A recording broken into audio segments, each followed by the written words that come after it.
Hi everyone, welcome back to this channel. In this tutorial, I will show you how to get the Moongrain Meadow, the new transcendent seed from the Harvest Moon event in Grow a Garden. So just head over to the seed shop and then talk to the NPC, and in here you can see their seed. Wait, this one. You can see this seed, and this seed, yeah, has a transcendent rarity, and yeah, it costs very expensive, a massive, if I'm not mistaken, a massive 2.5 trillion sheckles.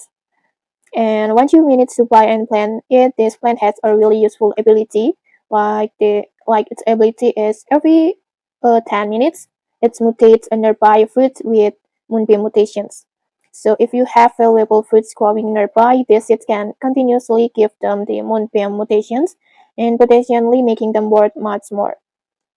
And it has the base selling price that start around maybe around 200,000. So I think it's definitely an expensive, but yeah, it's really interesting set to invest in. Yeah, okay, that's it for this tutorial. If you found this helpful, don't forget to like, comment, and subscribe for more tutorials. Thanks for watching, and see you.